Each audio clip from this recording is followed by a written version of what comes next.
Assalamualaikum warahmatullahi wabarakatuh. Salam sejahtera untuk kita semua. Nama saya Muhammad Muslim Nasution. Saya merupakan dosen bahasa Inggris di Universitas Medan Area. Saya memulai karir saya sebagai dosen di Prodi Teknik Sipil Fakultas Teknik sejak tahun 2020. Saya mengajar mata kuliah bahasa Inggris yang merupakan mata kuliah dasar umum bagi mahasiswa semester 1 dan semester 2 yang berbobot 2 SKS untuk kelas teori dan 1 SKS untuk kelas praktikum.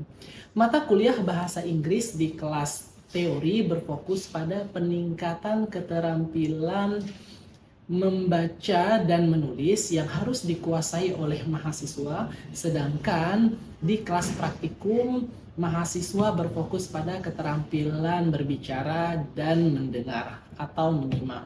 Untuk capaian konseptual, mahasiswa diharapkan mampu menghasilkan karya tulis dalam bahasa Inggris yang baik dan benar.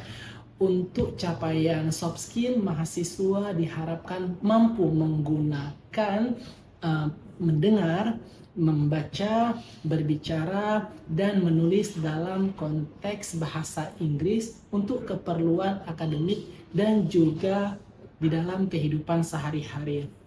Kemampuan yang diharapkan dari mahasiswa dalam mempelajari mata kuliah ini adalah mahasiswa diharapkan mampu membuat atau menuliskan karya tulis berupa esai dengan genre atau jenis esai yang mereka sukai dalam bahasa Inggris. Final project pada mata kuliah ini adalah mahasiswa harus menyerahkan hasil esai karya mereka sendiri dalam bahasa Inggris yang lalu diupload ke e-learning. Materi pada mata kuliah ini berisikan 10 materi, 1 kali UTS, ujian tengah semester, dan 1 kali UAS, ujian akhir semester. Materi-materi tersebut adalah yang pertama, writing and reading concepts, yang kedua, academic vocabulary, yang ketiga, 5 basic tenses atau basic tenses, yang keempat, active and passive voice, yang kelima conjunctions and passive voice, yang keenam sentence types, yang ketujuh essay types in reading text, yang menjelaskan tentang deskriptif, naratif, recounts, report, expositions, argumentative, discussions, and review text. Yang kedelapan, organizing paragraph yang membahas tentang topik sentence atau main idea, supporting sentence, dan concluding sentence. Yang kesembilan, membahas tentang writing essay. Dan yang terakhir, review text. Materi-materi tersebut juga dapat diakses oleh mahasiswa di e-learning UMA. Saya juga menggunakan beberapa referensi dalam pengajaran seperti Complete English Sentence, Complete English Grammars yang ditulis oleh Pauzan, serta Academic Writings oleh Bailey, dan juga IELTS Writings yang ditulis oleh Michels. Teknik pengajaran yang saya gunakan adalah DIA, Delivery, Interactions, dan juga Assessment.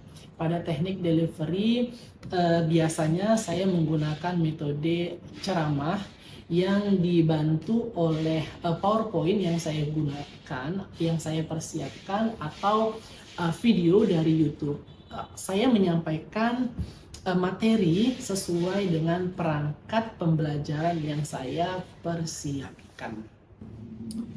Metode diskusi yaitu saya memberikan kesempatan kepada mahasiswa untuk mendiskusikan terkait jenis esai yang sudah dipelajari. Metode simulasi yaitu saya dan mahasiswa bersama-sama mempraktikkan langsung teknik penulisan dalam membuat esai.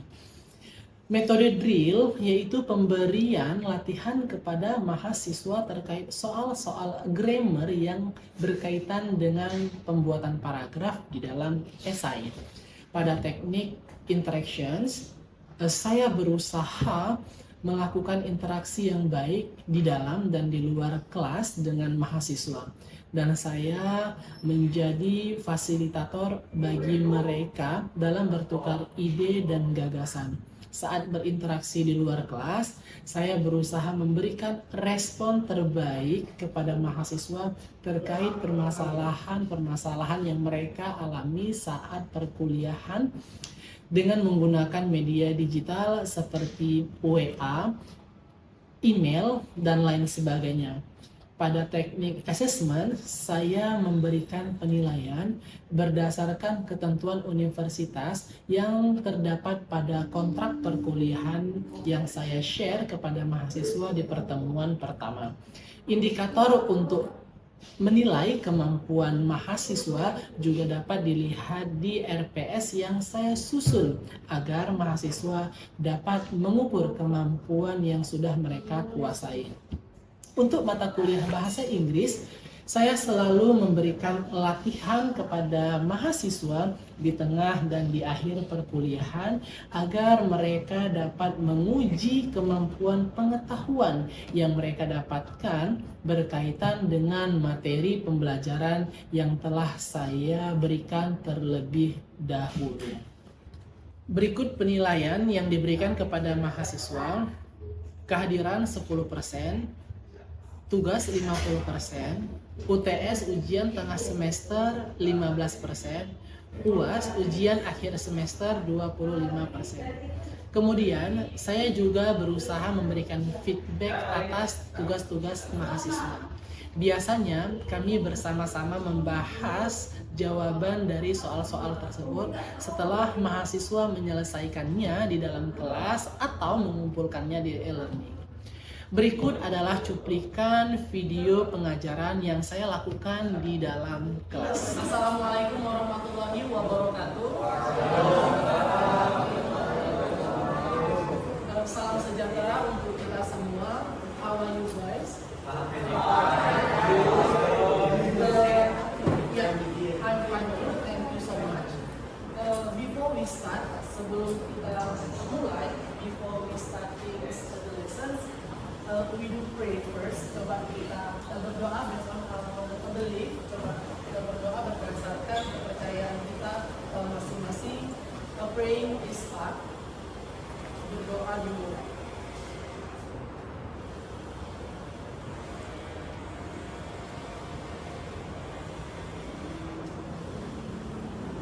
Okay, praying is finished. Yeah, now in 5 meetings di pertemuan kali ini, we will discuss about active and passives. Just a flashback before, we have discussed about tenses. Kita sudah mendiskusikan tentang yang namanya tenses. Ada present tense, any past tense, present future tense, and then present continuous tense and present perfect. Oke, sekarang kita cerita tentang aktif dan juga pasif. Siapa yang tahu kalimat aktif? Ya, kalimat aktif, korek, benar ya, thank you. Kalimat aktif adalah when subject is do something, ketika subjek melakukan sesuatu. What is pasif? Apa kalimat pasif? Ya, what? Yang belakang? Iya, subjek yang dikenai kata, subjek yang dikenai kata. Simpelnya dalam bahasa Indonesia, kalimat aktif memiliki imbuhan atau ber, while sementara impasif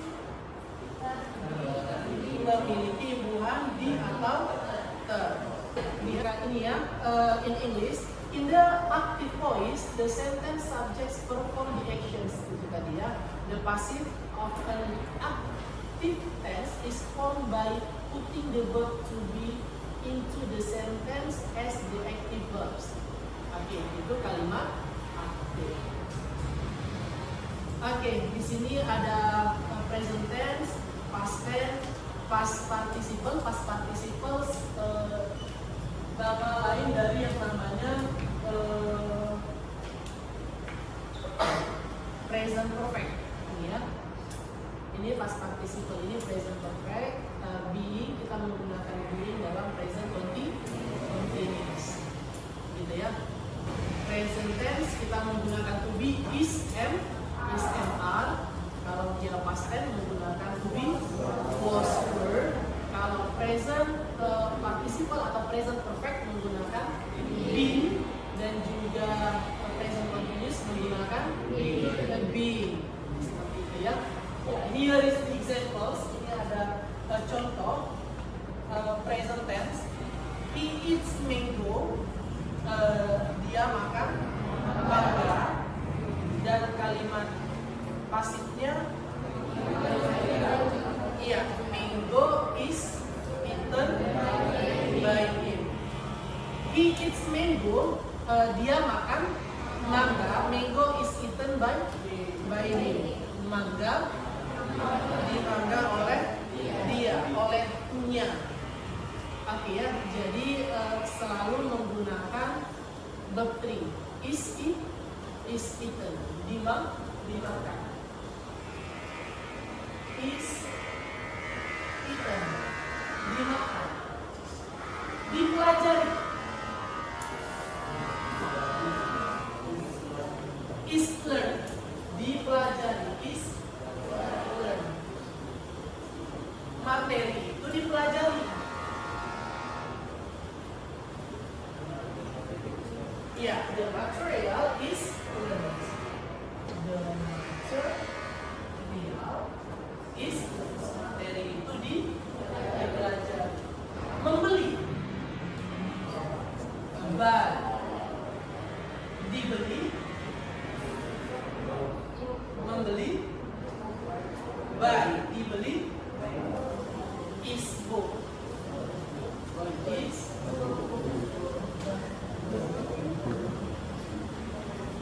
Oke, ada yang bisa buat satu contoh?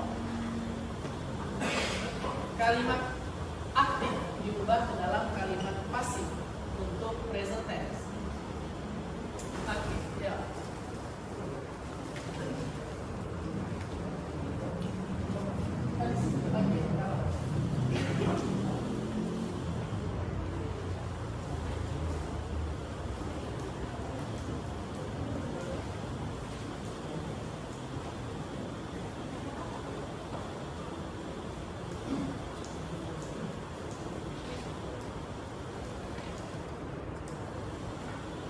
Oke, ini kalimat pasif.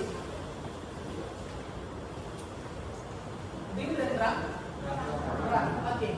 The juice is drunk by him. Is it correct? Ini benar? Ya, ini benar ya. Oke, good. Correct, benar. Kita lanjutkan. Simple past tense. Di sini ada contoh. He ate mango. Mango was eaten by the present continuous. He is eating mango. Mango is being eaten by he is eating mango artinya ya, dia sedang makan mangga. Mango is being eaten by him. Ya, mangga sedang dimakan olehnya. Kalau dalam present continuous dia selalu menggunakan verb ing-nya. He is eating mango. Mango is being, kalimat pasifnya menggunakan being plus verb. Kalau simple future di masa akan datang selalu menggunakan kata will. Artinya he will eat mango. Dia akan makan mangga. Mango will be eaten by mangga akan dimakan olehnya. Present perfect. He has eaten mango. Dia sudah makan mangga. Mango has been eaten by him. Dia mangga sudah dimakan when they differentiate it, kamu bisa membedakan among di antara past tense, present continuous, simple future dan juga perfect. Kalau dia present tense dan juga simple past tense selalu menggunakan to be ya, is and are. Kalau past tense was were. Kalau dia continuous being ya, ingat, remember being, while. Sementara untuk future will be. Dan juga present perfect menggunakan has been.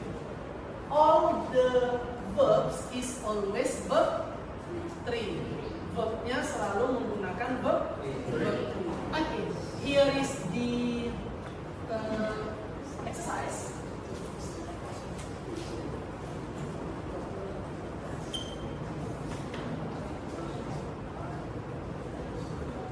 Number 1, the doctor examined the patients.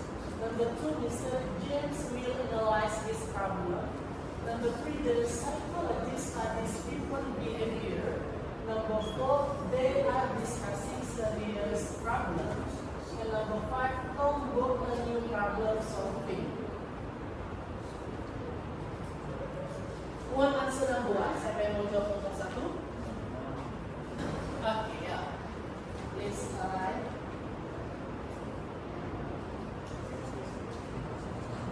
Number 2. Nomor 2. Kira-kira nomor 2 ini tensisnya apa? Tensisnya future. Siapa yang mau jawab? Nomor 2.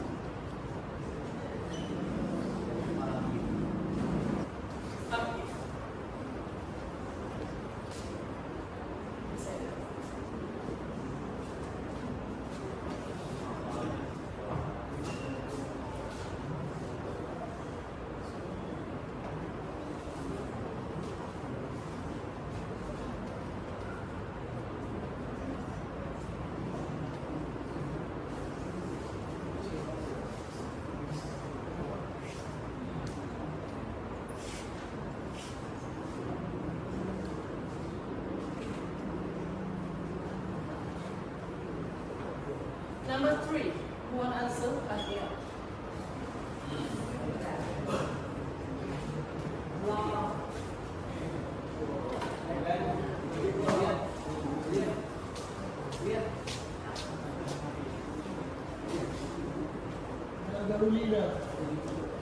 Number 4. Thank you.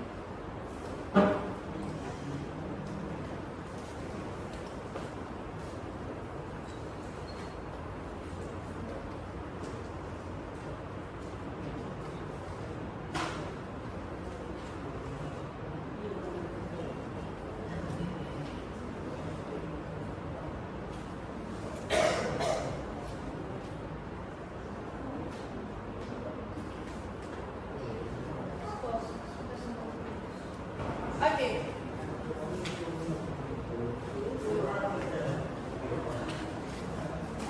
Number 5. Okay.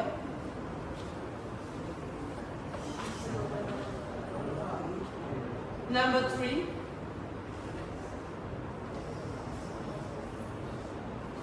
Yeah, who want answer number 3?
Yeah, here number 2.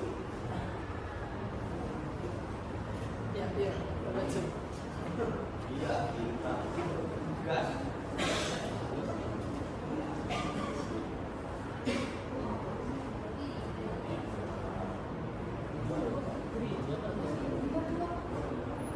Sorry, number 3. Sorry.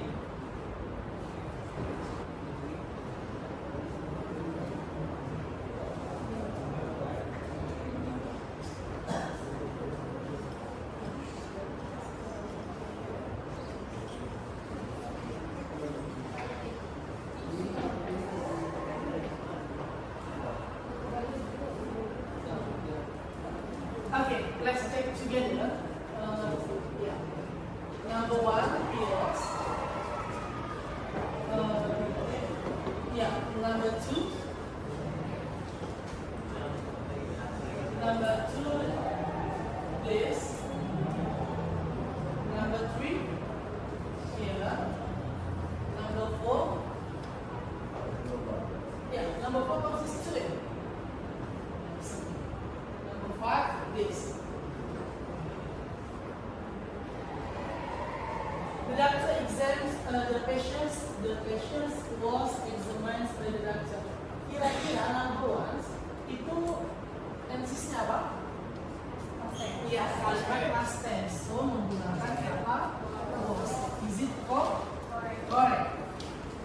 Number 2.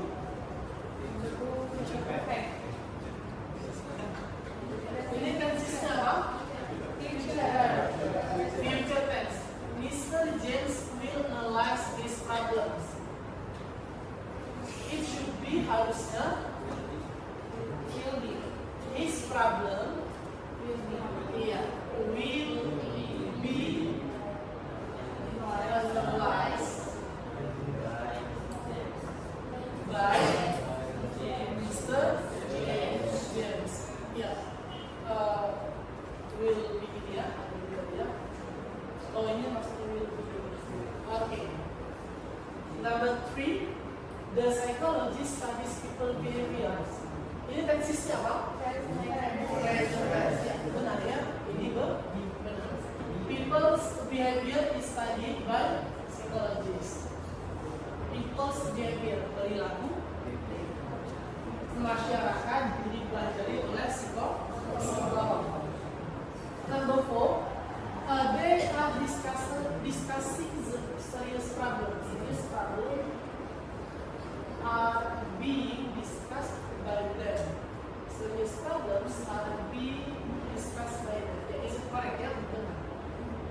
Ya, menggunakan S dan last, Tom got a new problem solving book. A new problem solving book was booked by Tom. Is it correct? Menurut kamu ini benar atau salah? Ya. Ya, ini benar. Ini benar ya. Ini benar.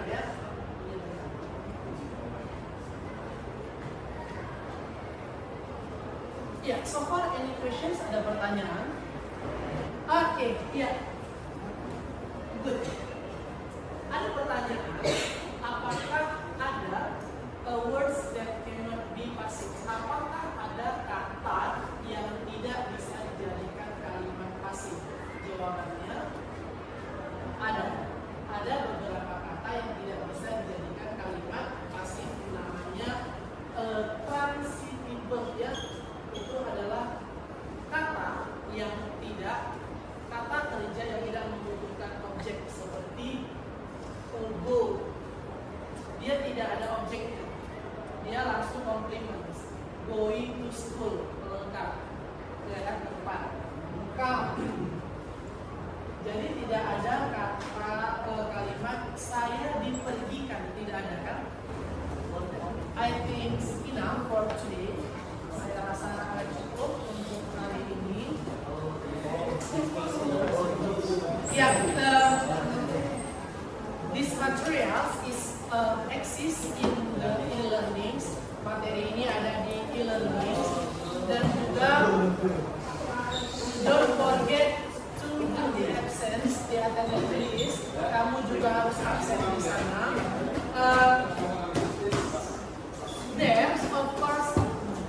there is task. Di sana juga ada tugas. Kamu bisa search learning kita. Tugasnya kamu kerjakan. Kita jumpa lagi di minggu depan. It will be submitted next week. Kita jumpa minggu depan. Oke, dikumpul minggu